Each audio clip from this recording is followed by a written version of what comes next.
Welcome to everyone who has joined our 17th National Town Hall today. We're going to allow a couple minutes for folks to join us across the nation and across the world. Okay, it is hard to believe that this is the National Mass Violence Center's 17th National Town Hall, and we're very grateful to thousands of folks who has joined us since our inaugural Town Hall in February 2022. Today, we have 418 registrants from 47 states and 3 countries across the world. So, shout out to Canada, Norway, and Indonesia for joining us with the US today. So, good morning, good afternoon, and good day to all. Of the registrants who are here, 54% of registrants are from communities that have experienced a mass violence incident, and 38% of those have professionally responded to an MVI. 53% are involved in helping communities develop response plans. So, very neat to know just kind of how people are involved and what they've done as far as mass violence goes. As always, we extend our thanks to the U.S. Department of Justice Office for Victims of Crime and its support for our center and for the communities impacted by mass violence. Our housekeeping assignments first. So, this town hall is being recorded and has live ASL interpretation. Closed captioning is available to all attendees, so please go to your setting at the bottom of your screen and turn on closed captions, and it's available in multiple languages. After being posted to our website, the recording, slide deck, and all of the resources will be available to download at our website at www.nmvrc.org. And if you're joining us by telephone, please make sure that you email us with your name and email address so that we can give you credit for attending the town hall today. So thanks to many of you who sent questions to our presenters in advance. This will save us a lot of time at the end, and we'll be able to answer the most frequently asked questions during the town hall today. And then for those that we don't get a chance to answer today, we'll make sure that we walk through and send out email responses to you or follow up with people later. So our learning objectives today, the first is to describe the MVI Continuum, which is an important framework for hospitals and health system leaders within their mass casualty incident framework to follow as they prepare for, respond to, and recover from and mitigate MVIs. We'll discuss the 10 collaborators, including hospitals and health systems, that are essential to MVI planning and response. You'll learn how law enforcement, victim survivor, and allied services can coordinate with hospitals to prepare for MVIs and strengthen survivors' behavioral and mental health and victim support efforts after an MVI occurs. And I'll be discussing effective strategies that help leaders recognize secondary trauma among their staff and to provide supportive services to mitigate it. We have 3 wonderful speakers today, each of whom is co-author of the new Healthcare Leaders Guide to Mass Violence Preparedness, Response, Recovery, and Mitigation, and a brief videotape presentation from a hospital executive. My introductions will be brief, so please visit our town hall registration page for additional information about each item and each presenter. So finally, we're so grateful to have our 2 ASL and English interpreters today. We have Courtney Workman and Danette Steelman-Bridges with us today. So make sure that you tune in if needed with them. I'm honored to be your moderator today. My name is Dr. Angie Moreland, and I'm the Associate Director of the National Mass Violence Center. So I work across all of the different divisions and assist with response, but then I also direct the Preparedness Division here at the National Mass Violence Center. So, as our center continues to help communities prepare for mass violence, I can personally attest to the importance and value of engaging hospitals and healthcare systems in planning. They're key players in effective, immediate, short, and long-term responses to mass violence. So, for those who have not joined us on our town halls before, we always like to make sure people understand our vision and our mission. So, our vision is that victims and survivors of mass violence must have access to first-rate, evidence-based information and services throughout the entire recovery process. And this is provided by victim assistants and other professionals who are compassionate, well-trained, and respectful of victims' needs and wishes. And then our mission is to improve community preparedness and the nation's capacity to serve victims recovering from mass violence through research, planning, technology, and collaboration. So it's very fitting to share this slide with you as we're extremely grateful for our 21 partners that help to strengthen our capacity at the national, tribal, state, and local levels. And our partners reflect the folks that need to be engaged in your ongoing planning efforts. So to start off today, we're grateful to have a video message from Kurt Barwis, the CEO of Bristol Hospital and Healthcare Group in Bristol, Connecticut. Kurt is a member of the AHA's Board of Trustees and is very active in AHA's wonderful Hospitals Against Violence initiative.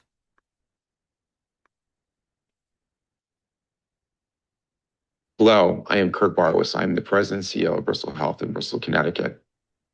I'm also a member of the American Hospital Association Board of Directors and a member of the Committee on Hospitals Against Violence. Today, I would like to talk to you about a recent publication, the Healthcare Leader's Guide to Mass Violence, Preparedness, Response, Recovery, and Mitigation. This critical guide was developed through a partnership between the American Hospital Association and the National Mass Violence Center. The National Mass Violence Center is at the Medical University of South Carolina, and it is supported through a collaborative agreement with the Department of Justice. When mass violence events occur, the damage, the consequence extends well beyond the victims, the witnesses, their families, their loved ones. It extends to first responders.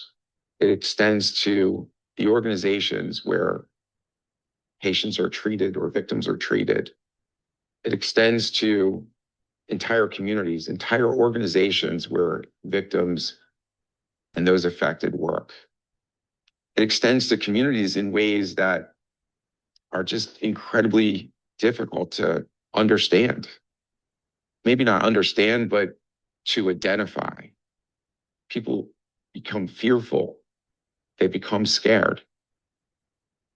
The consequence of these events is incredibly widespread and incredibly important to address in your response and in mitigation.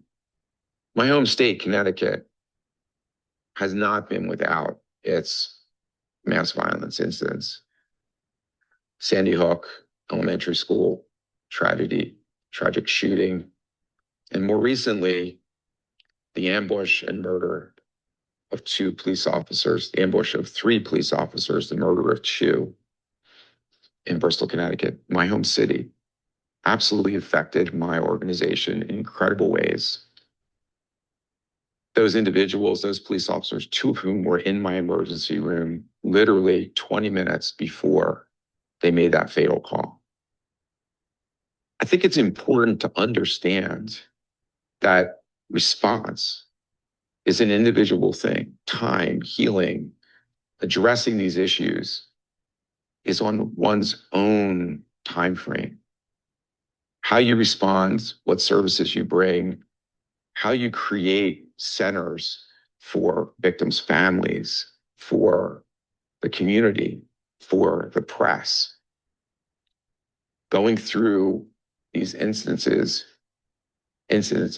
it's really important to understand that while you're in the moment, you need to think through these things, which really brings me back to the guide. The guide helps you really think through them before these things occur.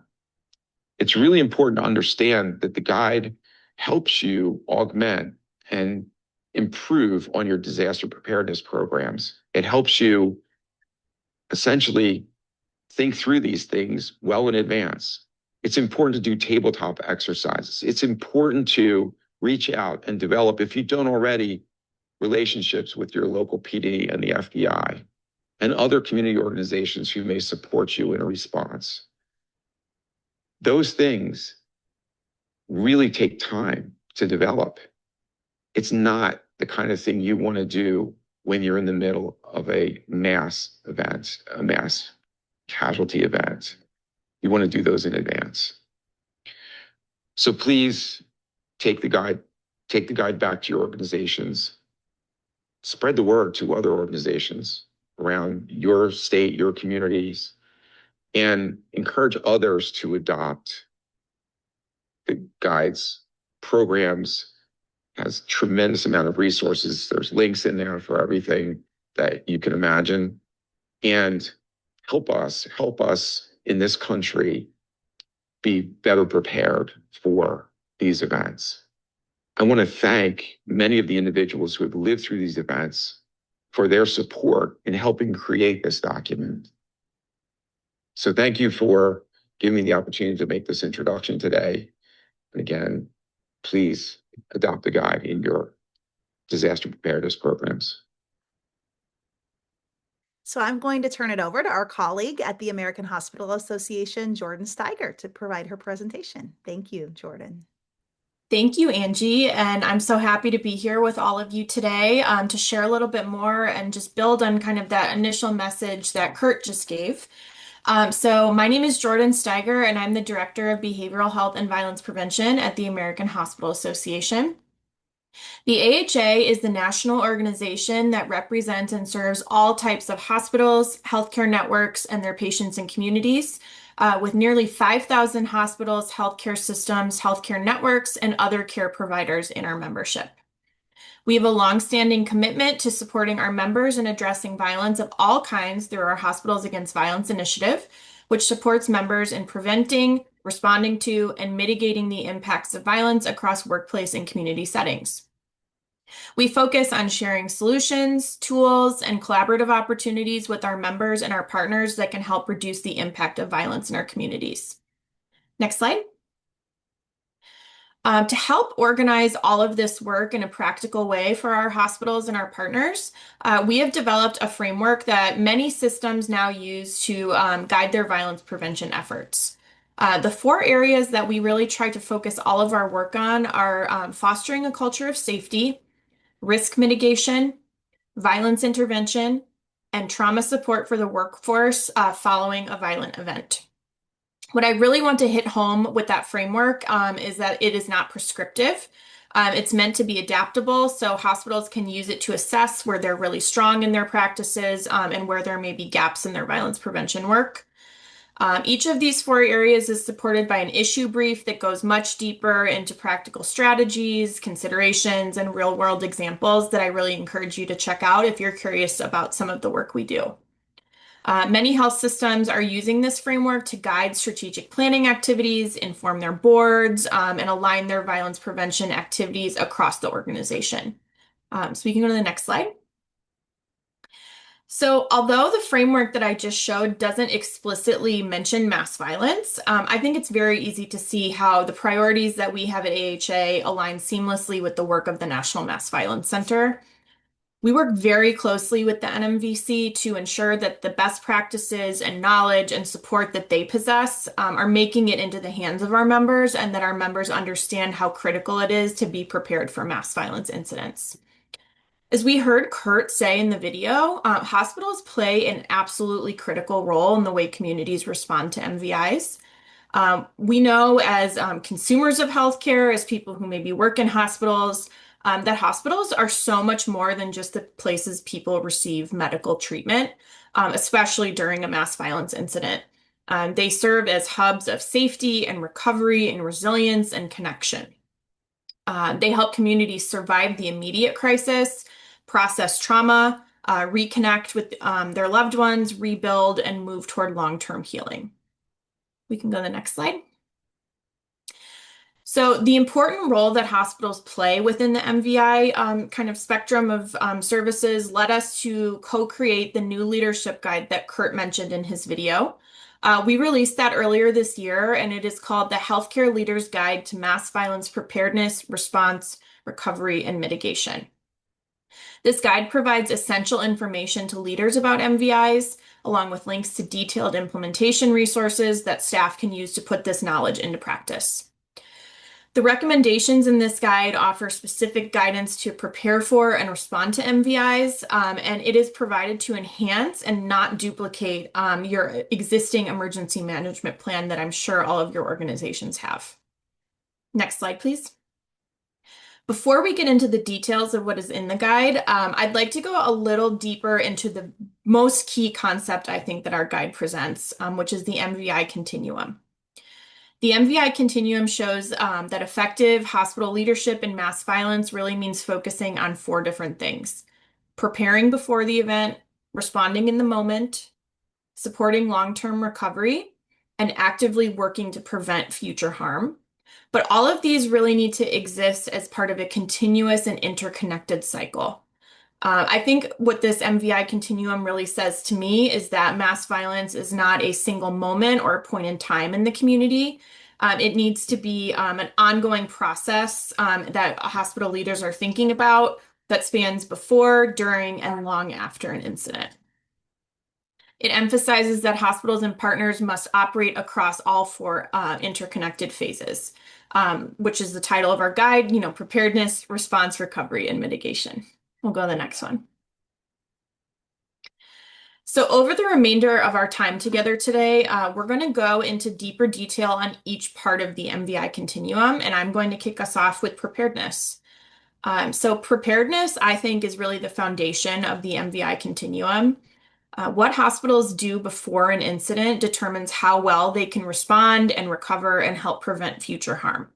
So a few important key takeaways for hospital leaders to think about. Preparedness is not just a one-time plan.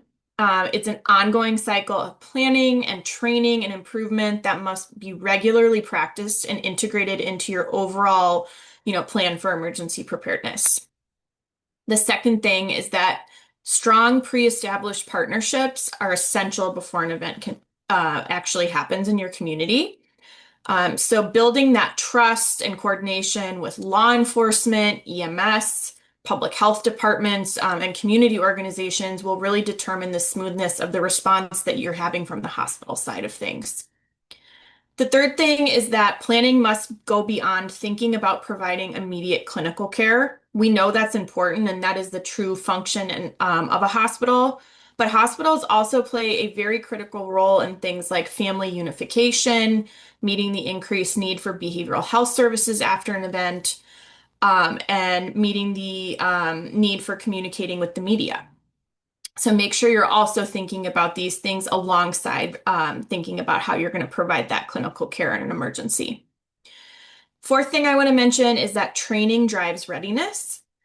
Make sure that you are running regular drills and tabletop exercises to test plans under realistic conditions, and really taking the time to talk about and identify areas for improvement and work with your teams to build muscle memory and make sure that they know what they're going to do when that moment actually occurs. Last thing I want to mention again is that preparedness directly shapes outcomes across the rest of the MVI continuum. Investments that you make in preparedness are going to improve the speed and the coordination that you have during the response, the overall effectiveness of your recovery efforts, and help with long-term community recovery and resilience. Next slide. So changing gears a little bit here, I've mentioned a few times that mass violence preparedness should be integrated in your hospital's overall emergency management plan, and I want to dive a little deeper into this concept. Mass violence preparedness is not separate from emergency management, but it is one very critical component of it. So most or many or maybe all of the hospitals listening on this call today probably already operate under what we call an all hazards emergency management framework. So one plan that focuses on things like, natural disasters, pandemic, mass violence, cyber events, kind of everything. So integrating mass violence preparedness into that all hazards plan that already exists ensures organizations are not creating siloed plans, but instead leveraging existing systems and structures and protocols. It also really allows for reduced confusion and duplication for the workforce, which is going to help teams respond quickly using the systems that are already familiar to them. One thing I really want to bring your attention to is in partnership with the Administration for Strategic Preparedness and Response, the AHA has created the Hub for Emergency Response and Disaster Preparedness, which houses many resources that are relevant to the discussion today. The most significant of these is what we call the Clear Field Guide for Emergency Preparedness. It offers all sorts of tip sheets, tools, resources for multiple potential hazards, including MVIs. We have some great resources available there about concepts like medical surge protocols, a recorded webinar about mass violence with the CEO of Uvalde Memorial Hospital in Texas, and some simulation training resources. Next slide. So here are some areas that you are likely already addressing in your emergency management plan at the hospital. What I would encourage you to do today after this call is look through your emergency preparedness plan, and just make sure that all of these topics include preparedness plans for MVIs as well. Next slide. It is vital that hospitals are connected to the 3 centers that are often created in the aftermath of MVIs. We talk about these in the 13th National Town Hall that happened a little bit ago. And there are some great tips and resources on the NMVC website about these 3 centers. Just want to quickly mention, though, that in the immediate aftermath of an MVI, the Friends and Relatives Center is really essential, and it's important that hospitals are involved in that. Hospitals can do things like identify and track victims who are physically injured and receiving medical care, identify those who are deceased. And it's also important to mention that when it's a large-scale disaster and multiple hospitals are involved in response, this becomes even more important as families are trying to identify where their family members are located. At the Family Assistance Center, things like victim compensation can really come into play. Anna is going to talk a lot more about that later, so I don't want to steal her thunder here. But just know that this is the place that hospitals can really start to help support survivors. Next slide. Again, we have some great resources about crime victim compensation that Anna is going to go into. But this is something that we have found is really essential in our messaging to hospitals and health systems that are part of AHA. Just because we have found that crime victim compensation is a very underutilized resource in our communities. So pay attention to that part when Anne brings it up because it's really important. Last slide before I turn it to Mike. Just a key thought to leave you with. We know that hospitals and health systems can't prevent mass violence, but they do play a hugely significant role in the way that the community experiences outcomes. They play a decisive role in reducing harm, saving lives, and ensuring long-term community healing and recovery. And with that, Mike, I'll hand it to you. Thank you. And Jordan, before we turn it over to Mike, I just have one question for you. Very interesting presentation, and thank you for sharing all of that. Mm-hmm. Given that hospitals cannot prevent MVIs, which you pointed to and talked about, how can they most effectively leverage their role as trusted community anchors to lead coordinated response and long-term recovery efforts across the entire mass violence incident continuum that you talked about? Yeah, that's a great question. I think hospitals just play a hugely critical role because in a crisis, people often look to them for both care and for clarity. It makes them a natural leader, I think, in this space in terms of thinking about preparedness and recovery. Hospitals often, through a lot of research, are shown to be regarded as one of the most trusted institutions in a community. And that trust really allows them to serve as a central hub for accurate information, providing assurance to the community when there's a lot of fear and uncertainty. And as I mentioned, kind of coordinating those response efforts. One other aspect of this that I think is important is that hospitals are truly one of the only institutions in a community that stay with the patient from the moment of injury all the way through long-term healing. Many hospitals can stay engaged with the victim like long after the incident is over through providing long-term health care around behavioral health, maybe physical rehabilitation, other kinds of support services. So that continuity, I think, really allows them to be a trusted resource to guide the community toward healing. That's really helpful. Thank you so much, Jordan. Yeah, thank you. So we're going to turn it over now to our friend and colleague, Mike Schmidt. Thank you, Jordan, for that great presentation, and Dr. Moreland for the introduction. And I, too, would like to extend my welcome and thank you for all of your time that you're going to devote today and in the future. As my first slide will offer, mass violence response is never a single agency effort. It's a network of partners or key collaborators, each with a distinct authority, expertise, and responsibility. As mass violence response, or for that matter, any fulminant event in a hospital, fundamentally needs a team effort, then it's only through the planning and establishing those relationships prior to those efforts, during the response and recovery, and even the mitigative steps that can facilitate the restoration and healing within your own communities. That plan is not owned by any one agency, but by a network of partners, each bringing distinct authority and expertise while collectively contributing to the common good of the plan. Hospitals sit right at the center of that responding network, with their effectiveness dependent upon how well they understand and then coordinate with these partners. Next slide, please.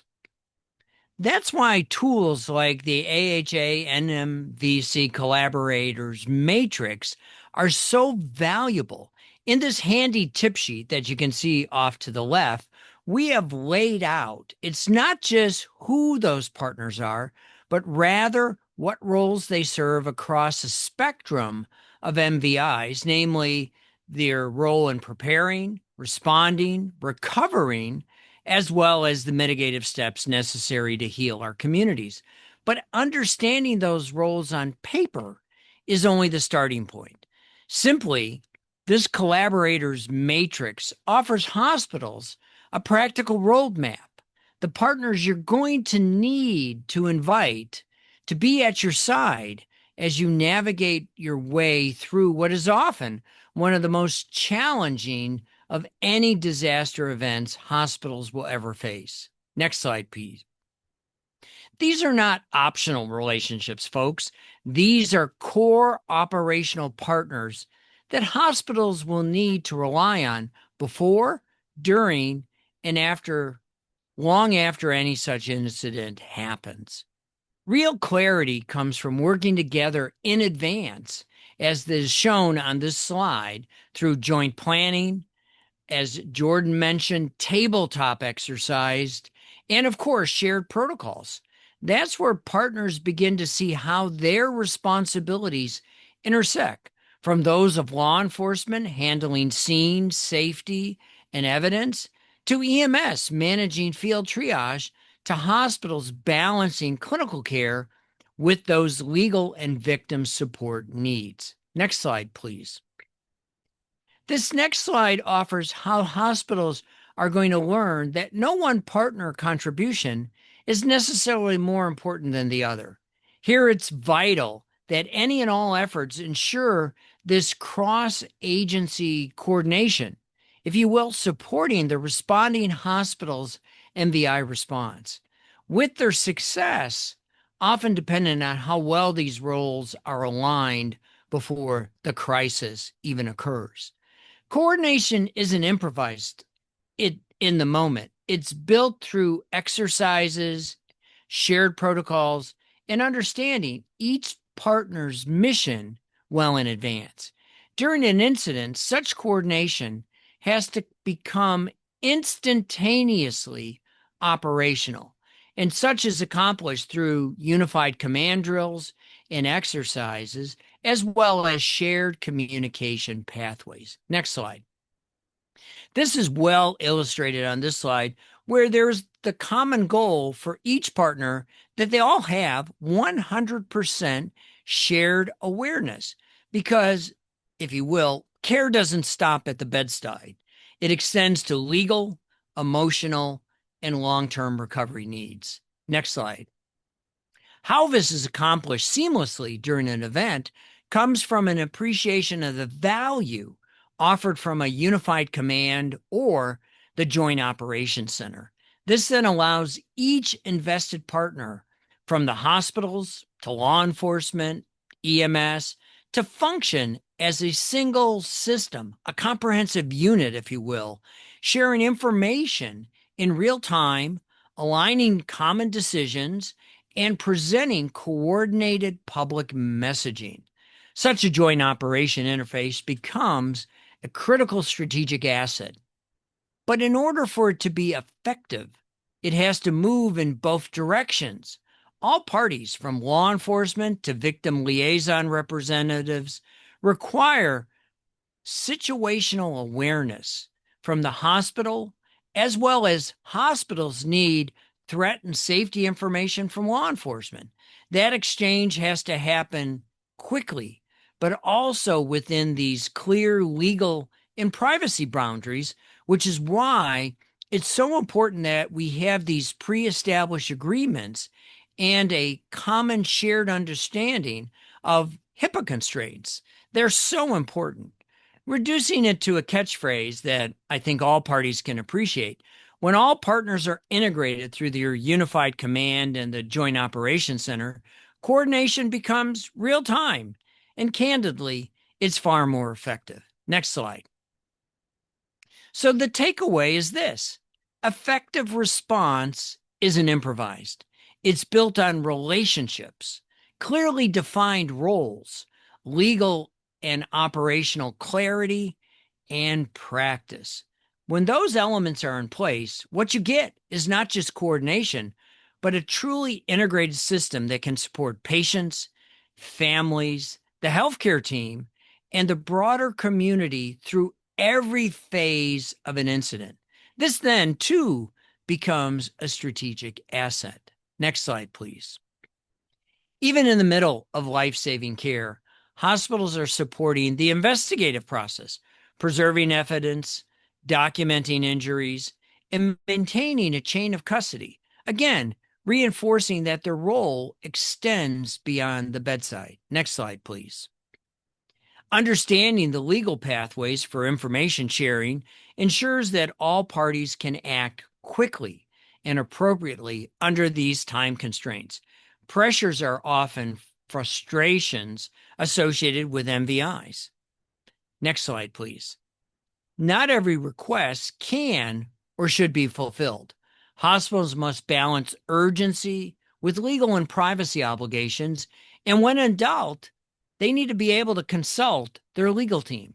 But ideally, all of these things have been worked out during their planning phases through memoranda of understanding and, those handy frequently asked question sheets. Next slide, please. There are resources out there, and here is but one from our colleagues at DHS. Next slide, please. Next slide again. Often one of the biggest frustrations and sources of confusion stems from compliance responsibilities.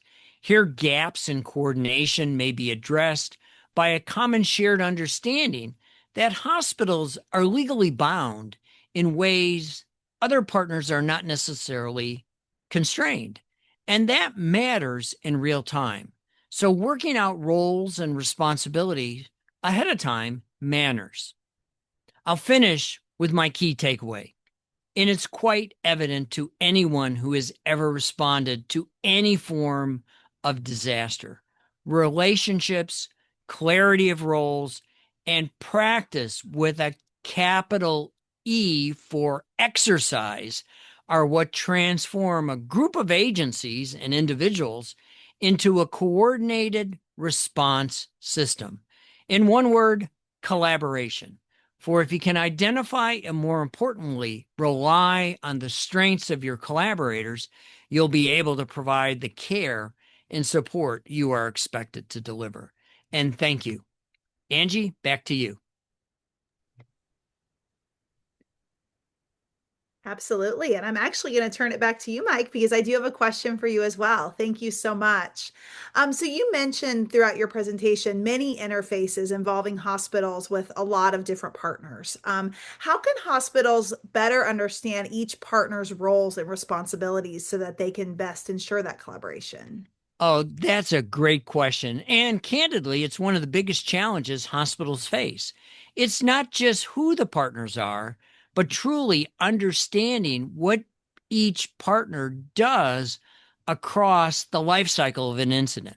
One of the most practical tools, and I pointed this out in the presentation, is our collaborators matrix. And that handy tip sheet will really lay out key partners you want to have at your planning table from law enforcement, EMS, behavioral health, victim services, unfortunately, coroners, and others, and define their roles in preparedness, response, and recovery. But a tool alone isn't enough. Hospitals really build that understanding in three ways. First, in the joint planning and tabletop exercises. Secondly, embedding the partners and coordinating their expertise into the structural components of their plan, like their unified command or joint operations centers. And third, formalizing those expectations so folks know what they need to do before the event happens. If you have it done in advance through memoranda of understanding, communication protocols, even FAQs, and agreed upon data sharing practices, so when the event happens, there's no ambiguity because, as anyone in healthcare knows, seconds matter. The bottom line, hospitals don't have time to figure this out on their own. The matrix gives them all the blueprint, both the partners as well as the hospital. But really, it's the relationship, the exercises, and that shared operational experience that turn the blueprint into clarity and coordination. Thank you so much, Mike. Very, very helpful. So we're going to turn it over now to my very close colleague, Ann Seymour. And Ann is going to walk us through the hospital continuum of response, recovery, and mitigation that can strengthen that long-term resilience. Thank you, Angie. I am so glad to be part of this discussion today. So it goes without saying that every mass violence incident is unique in its scope. The number of victims, whether or not people have been murdered, the types of injuries, the motivation of the alleged perpetrator, and things like whether or not it's in a rural, remote jurisdiction that could be under-resourced. So hospitals and everyone involved has to be, as we say, fluid and flexible in their response. And as Jordan said, highly coordinated with all support services through very careful planning. It's really important to recognize that the location of the mass violence incident links to access to care. Often there are multiple hospitals that receive victims who are physically injured, and hospitals may be not only in just another jurisdiction, but sometimes even in another state. And it's also, it should go without saying, but hospitals and their emergency rooms have to also be prepared to accommodate visits from multiple family members with the focus on the family's safety and comfort, and also being able to provide them with trauma support. And we have lots of folks, the behavioral mental health folks and victim advocates who can help with that.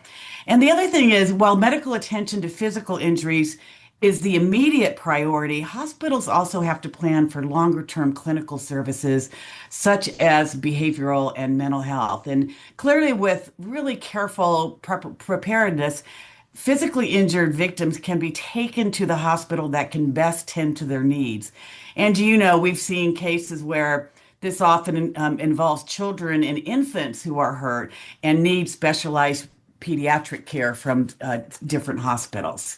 We'll go to the next slide, please. I know we heard a lot about the direct connection to the Incident Command and Joint Operations Center. I want to reiterate that tracking the location of victims is a priority for everyone so that their loved ones can know where to go and receive timely information and notifications. And clearly, we've heard about hospitals having their own internal command system for response. And Jordan talked about another great resource, the Clear Guide. Mass violence response activities are an important component of the Clear response. And the Clear Guide is included in the resource guide that we developed for this town hall. So I really encourage that you take a hot moment to become familiar with the Clear Guide because it's a really good resource. And of course, most of you are familiar with the Friends and Relatives Center and the Family Assistance Center. Again, among the most important information for victims' loved ones is simply, where is my family member? Patient tracking is essential at the FRC and the FAC, so hospitals need to be in close touch with leaders of both. And we'll go to the next slide, please. So, ongoing, timely, and accurate communications are absolutely essential. And first, the first column, hospitals really need to focus on pathways within the hospital. I've spent a bit of time over the last couple of weeks at Howard University here in DC as an advocate for a friend who was having surgery. And I was so personally impressed to be part of a care team that started with a case manager who explained the process and answered our questions. And then we got to meet with the good folks who provide pastoral care, social services that connected to longer term recovery and rehabilitation, and of course, behavioral and mental health services. So, what we in the victim assistance call wraparound services, that's exactly what I was part of at Howard University Hospital. And it made us all feel informed and involved, and it's just a really good example. And of course, with mass violence response, everyone who works at a hospital is impacted from the leadership to the entire workforce. And Andy's going to talk a little bit more about that, but we just need to be sure we have plans to address stress and safety concerns of everybody. And then the other thing is just be aware that hospitals, I think, as Mike said very clearly, they need to connect to their external partners. We can't emphasize that enough. And we'll go to the next slide, please, Angie. So, crime victim compensation. Our experience at the center with hospital leaders led us to believe that a lot great awareness about crime victim comp, what it covers, and how victims are helped through the victim compensation process is needed. And it goes without saying that hospitals need a ready supply of compensation brochures and applications. And they need to also be aware that some states have systems that fast track victim compensation claims resulting from mass violence incidents. And we at our center are grateful to these states for recognizing the importance of a rapid response to mass violence survivors.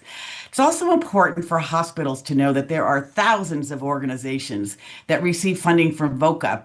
And one of the requirements of VOCA funding is that these organizations and individuals help victims with the comp process. And so the folks at the FRC and the FAC begin the victim compensation process. So coordinating with them is really important to ensure that proper documentation for comp is underway so that hospitals can get paid for the services they provide.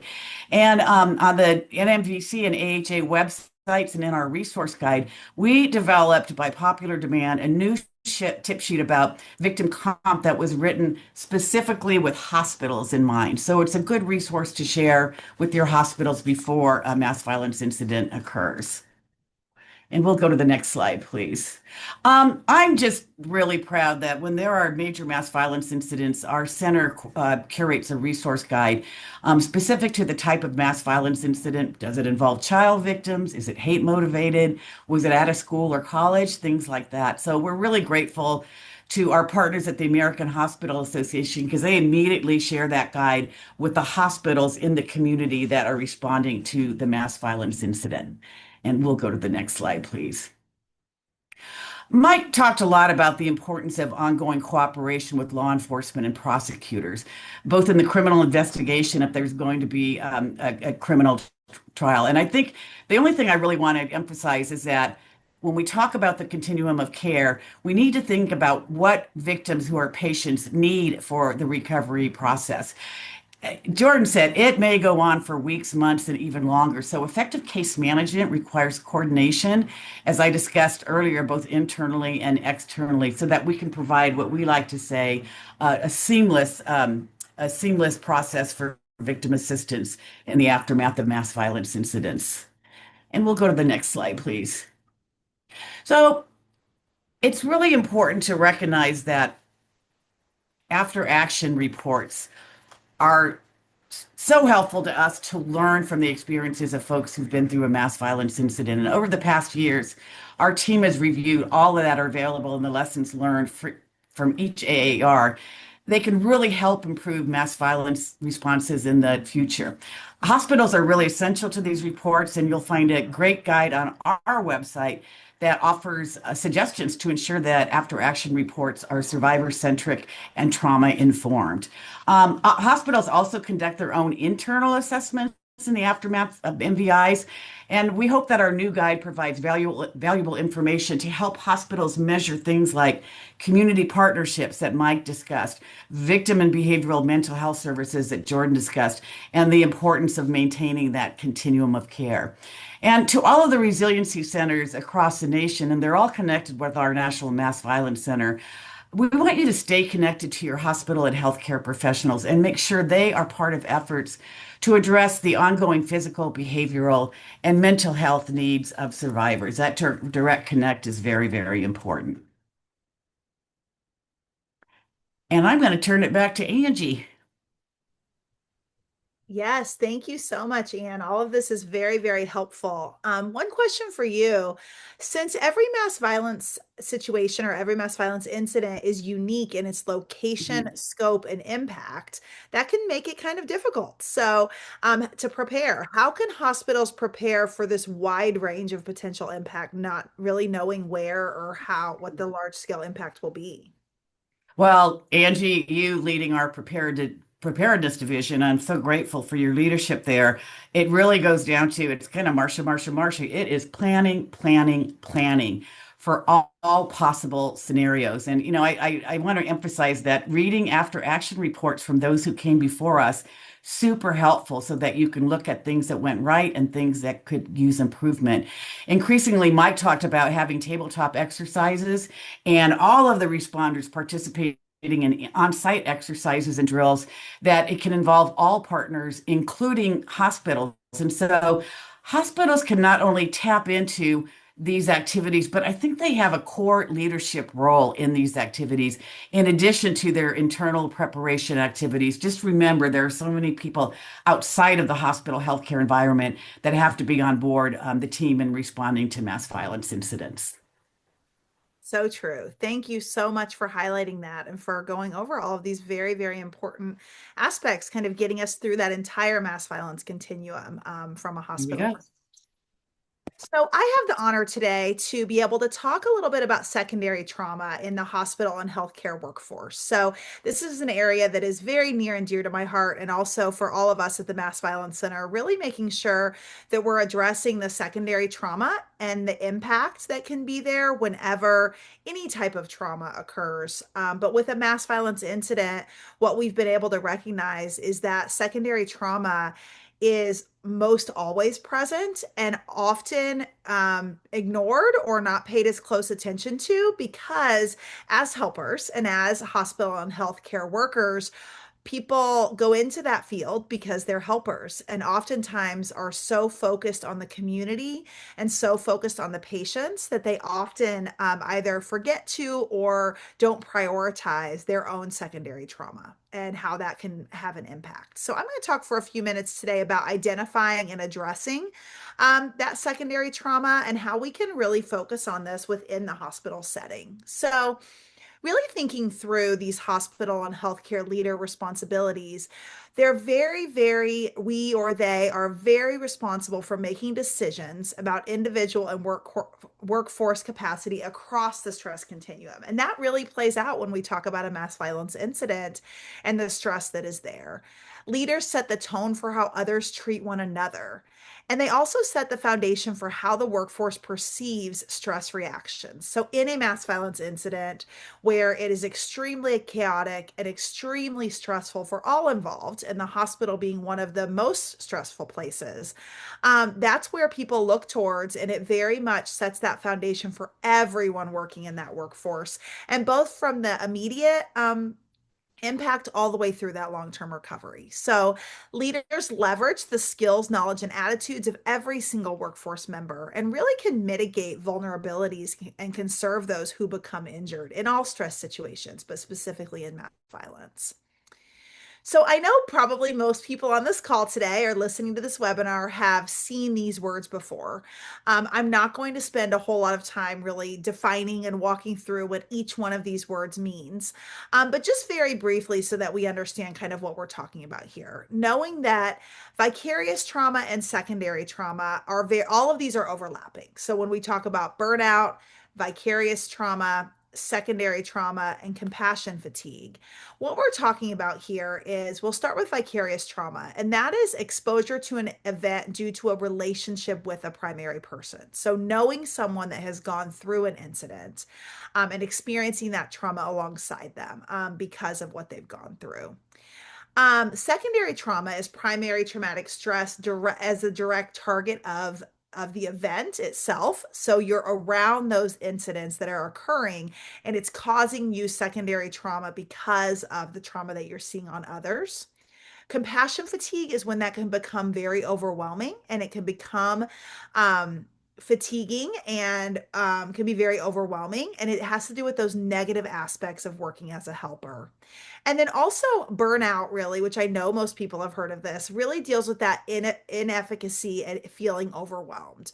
So rather than really trying to define what each one of these are and when we're feeling all of the different ones, what I always recommend is looking at the middle and the fact of the middle of this diagram and the fact that they are all so overlapping and people within the healthcare system and healthcare force are experiencing all of these things. And especially when we talk about in settings where it might be a rural setting or in settings where many people know one another, that it really does play into that vicarious trauma and some of those additional players as well, because it can be that you have experienced a mass violence incident or someone around you or someone you know has experienced it, and then you are also a healthcare worker dealing with many of these other things as well. So, one of my biggest pet peeves when we talk about burnout, when we talk about stress, is that oftentimes what we do in organizations is put it on the worker themselves to try to get rid of their own stress and try to get rid of their own burnout. And what I think is really, really important and what organizations many times are starting to do, which is very, very great, is starting to pull it away from the individual and really starting to think through these organizational approaches to stress. So instead of putting the onus on the one person to get rid of their own burnout and get rid of their own stress, instead taking an organizational perspective to do that. And I'm going to talk about a couple of different models that does this. The first is stress first aid. Here in our organization, we're starting to use stress first aid pretty significantly. And I think it's a really great way to be able to check on both yourself and also check on your workforce and the people working alongside you through stressful incidents.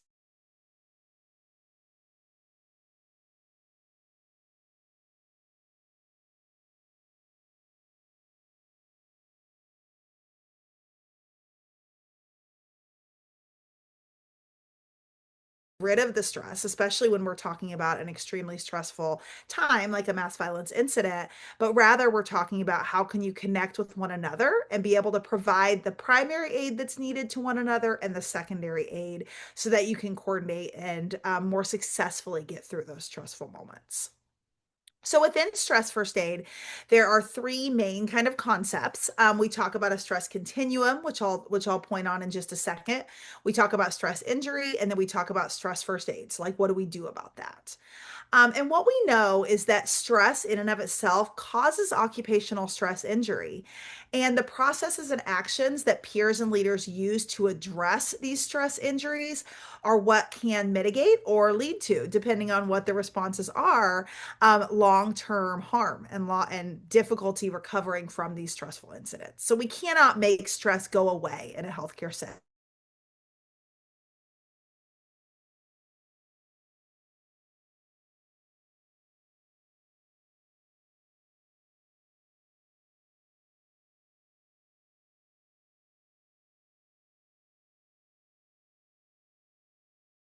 C's within the stress first aid model. So the 7 C's are check, coordinate, cover, calm, connect, competence, and confidence. So it can become kind of a tongue twister going through these, but you can see described here over on the right kind of what those different things mean. And I'm not going to go over every one of them, but just really noticing overall that when we look at these 7 C's, it's not asking us to engage in deep therapy. It's not asking us to get out of the stressful situation, but instead what it's having us do is really check and coordinate and then be able to put things in place to connect build that competence and build that confidence that is needed in a healthcare setting to be able to address stressful situations and assist those around us so that we can get through these with with the least amount of workplace injury as possible, or emotional impact as possible.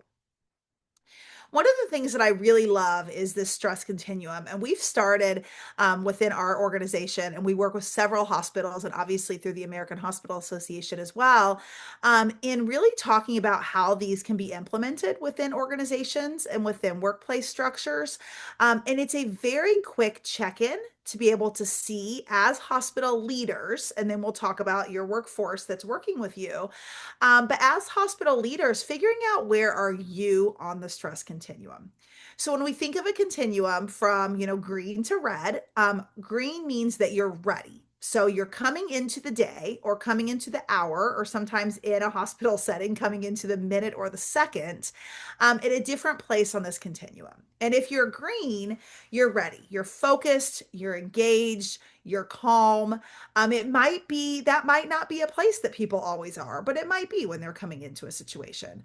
All the way down to red, which is unwell. You are impaired, you're withdrawn, you are experiencing severe distress. And then really there's a continuum across that. So yellow is more reactive, orange is more injured, so overwhelmed. And you can be at a different place amongst this continuum throughout a day or even throughout an hour. And the biggest piece for leaders is first just recognizing where you are on this continuum. And where you are on the continuum does take some assessment and takes some internal perspective, kind of understanding this, because it is obviously somewhat dependent on what's happening around you. If it's a calm setting in the hospital and there's not a lot of chaos going on, there's not a mass violence incident or other stressful incident, you're more likely to probably be in the green, right? And you're more likely to be in the red if it's a stressful situation. But sometimes it's not 100% correlated to what's going on around you. Sometimes it has to do with what's happening internally. It can have to do with outside stressors that you brought into the workplace, ways that you've handled things in the past, coping strategies that you have. So really just checking in with yourself and saying, where am I on the stress continuum? And what can I do to ask for help if I am lower than the green? So if I'm not doing well, is there anything that those around me or anything that I can do in order to get myself back up towards the green? And it doesn't have to mean all rainbows and butterflies, that everyone should be in the green and we should try to be at the green at all times. But what we always want to be trying to do is just get a little bit more towards the green. So if we're in the red, what can I do to try to get into the orange? If I'm in the orange, to get into the yellow or even get back up into the green. So as leaders, checking in on ourselves. And then even more importantly, where do you perceive your workforce to be on this stress continuum? So checking in with yourself and then checking in with your workforce and saying, where are you today? Or where are you right now? And that helps you not only to be able to provide resources and ask how you can provide resources to assist to get people back towards that green. But it also helps you to understand what needs people might need. So what we've been doing in our organization, what I've seen a lot of hospital settings doing, is really just kind of having a temperature check throughout. So at the beginning of a shift or at the beginning of a meeting or at the beginning of rounds, checking in and saying, where are you? Where am I? And you don't even really need to go into it. So someone can say, I'm orange today, or I'm orange right now. And if I would like to discuss it with others, I can. But even if I say nothing else except I'm in the orange right now, that can be very, very helpful for my team to know where I stand and how they can best help me to kind of get through the shift or get through the day or through the stressful incident. So for those of you who have not taken Stress First Aid, there are many courses available. There's online and there's in person ways to get trained as an organization in Stress First Aid, and we can share those in the resources or reach out if you're interested in hearing about some of those. Another organizational structure is see something and say something with Oscar. So for those of you who have heard of this model, it kind of goes through each of 5 different components. I'll walk you through them a little bit. It's very similar, but just a different model. So within Oscar, it's observe, state, clarify, ask, and respond. So basically in your setting where you are, so on your shift or when you're on call, going in and saying, okay, let me observe, let me actively observe the behaviors of myself and of those around me more so, and figure out what patterns are there, what's going on around me. If I notice that there's stress, so say I notice that a coworker seems very agitated or very stressed, or that they're lacking concentration, or I can tell something's going on, then rather than saying, what's wrong with you, what's going on with you today, something that might put them on the defense, instead just state your observations and your observations of the behaviors. So stick to the facts without judgment and without interpretation. So comments such as, I've noticed that you've been quicker to respond than usual. I noticed that you've been a little bit aloof. I noticed that you've been, whatever it is that the person is. Then very quickly clarify why you're asking. So it helps the person to not get on that defense of saying, I'm concerned because here's why I'm concerned about how you've been acting today. And that really helps to validate addressing the issue. So makes them feel like they don't have to defend, but instead you're concerned and you're worried and you want to help them. And then ask questions to better understand the person's perception of the situation and behavior. How do you feel about what's happening around us right now? How do you feel about that decision that was just made? And then responding, so creating a space for that person to respond to your concerns and discuss potential next steps or plans. And a big piece of this is creating that space, even if they don't want to respond. So even if they don't necessarily want to talk about it right now, just how can I support you in this moment? And would it help if I connected you with additional support? And then kind of leave it at that. But being able to really respond with this Oscar mentality and this Oscar strategies can help people to more effectively check in on one another and help to reduce that secondary traumatic stress when it is present within the workforce. Overall, just really thinking about a culture of wellness. So, another organizational strategy is really just normalizing this mental health, having debrief calls and check ins, modeling openness and vulnerability. So, especially as leaders, and I know we have many leaders on the call today, thinking through how can I myself show that I'm vulnerable? If I'm feeling stressed or I'm feeling burnout or I'm having a lot of secondary stress reactions, how can I tell others this in a way that is appropriate, but also know that we all are vulnerable to this? I don't, just because I'm a leader, I don't put on a cape and come to work and have it to where nothing impacts me. Because honestly, I'm not going to be a very good leader or a very good healthcare professional if I do that. Strengthen relationships, know your peers, get to know each other outside of work and outside of the stressful situations, learning warning signs of one another. I mean, many of my coworkers and people that I'm often around in stressful situations will know what are the warning signs. When I start acting very pressed and very agitated and very quick to respond, it is very obvious that I am not myself and I'm feeling stressed. And I can tell my coworkers what they can do when they notice that will be most helpful to me.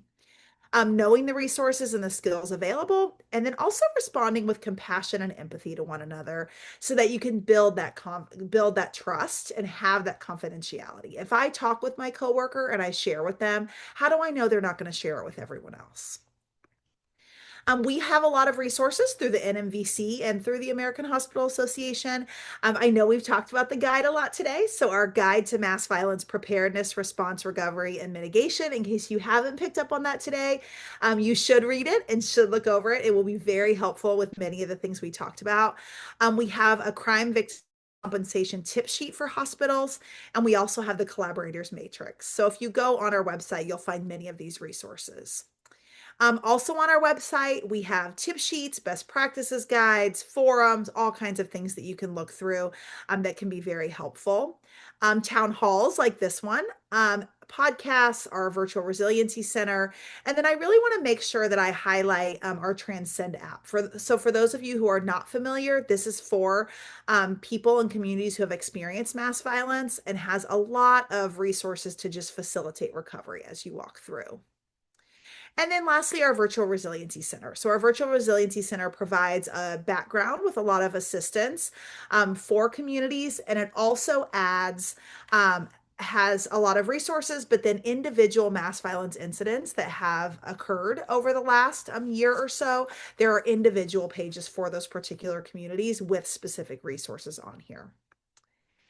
So I'm going to go through each of my colleagues because I would love to hear from them and really just talk about one strategy or skill that we can take away from today. So I'm going to turn it over first to Jordan to talk about your one strategy or skill. And you see them up here, and that's because a lot of people are visual learners and might want.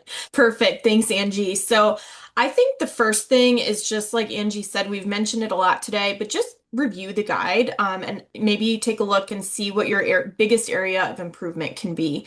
There's lots of different things that it covers. So really focus in on one piece that you think you could do something about.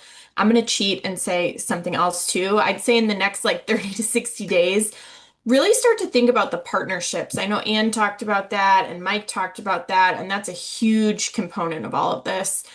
So maybe schedule a coordination meeting with somebody that you haven't worked with before or somebody whose relationship you want to strengthen, and just make sure you are all on the same page about roles and responsibilities.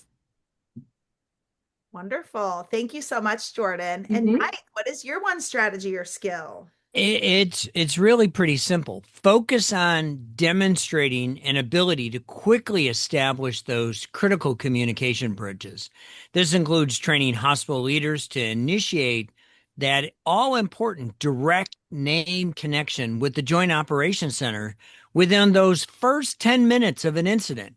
Using this designated liaison and pre-identified communication channel. And, a 10-minute exercise doesn't take that much time. Don't wait for information. By virtue of the fact that you have established those vetted connections that can bring, deliver, offer the information, you can provide solutions not only to your team, but as well you can provide superior care to your patient. So this can only result from planning, well-established and trusted relationships and functioning in that collaborative and integrative team. Wonderful. Thank you so much, Mike. And Anne, what is your one strategy or skill that you would like everyone today to take away? Well, Angie, you know I am the NMVC AHA broken record on hospitals and crime victim compensation. Hospitals have to have the resources on site that they can give to victims, the brochures, the forms, and also let them know that all of us who are VOCA funded, we are there to help them with the applications. They need to provide education to their billing department because they want to get paid, which is readily available from comp programs in your state. You can literally ask your victim compensation program to train at a conference or do a virtual training for your actual hospital billing department. And the good news is that, as you know, Angie, every single victim comp program has really robust website with detailed information about the overall process. And it's important to remember comp processes do differ state to state. So my homework assignment for hospitals is to visit your state's website and get to know everything you can about victim compensation professionals and processes. Thank you so much, Anne. So, thank you to many of our attendees who submitted questions in advance of today's town hall. So, what we've done is condense these into the most frequently asked questions. And we've condensed it into 4 questions that we'll answer now. And then, as I said before, people that asked additional questions, we will follow up with those answers via email or reach out to you. So, Jordan, you're up first. So, we received several questions related to hospital safety and the need sometimes for actual lockdowns. From AHA's perspective, what are protocols and strategies when safety and shutdowns are imminent? So, what I would say for this is to really check out the Clear guide that I mentioned and that website. And that is linked in the guide that we put together. It's also linked on our website, and we can send that out after. But we provide through those resources some really detailed information about what to do during those incidents. And I am not a total security professional. I work more on kind of the administrative side here, but I do know that we have some incredible resources that we can get out to the field that address that and the whole, situation about lockdowns. Wonderful. Thank you, Jordan. Mike, I know you addressed the importance of communication among to respond to MVIs. What is your one best tip to actually establish immediate and ongoing communications between the hospitals and the Joint Operations Center? It's really exercise that activity. And it's coming to the appreciation that these relationships have to be preformed, that they need to don't wait for information, establish those connections that bring the key decision makers the information they're going to need, because the situations are so fluid. And if you don't know, you don't know. And so don't wait for information. Make certain you have those linkages well established. All right. And then, Anne, there was interest in many of the questions about hospitals located in rural, remote, and tribal communities. I Mm. know you love talking about that and assisting with that, and recognizing their possible resource limitations. So, what advice would you have for these communities and for these hospitals who are low resourced?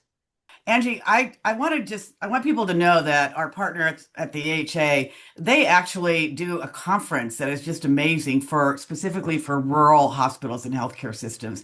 And I'm so grateful. Michael and I have attended a couple of them and learned so much from those conferences. I would just encourage everyone to pay specific attention to communities that are what we call under-resourced. And this would be rural, remote, tribal, and frontier jurisdictions. And Angie, last year as part of our learning collaborative with another partner, the National Governors Association, I co-facilitated a forum of over 60 professionals in the super rural 12th District of Colorado.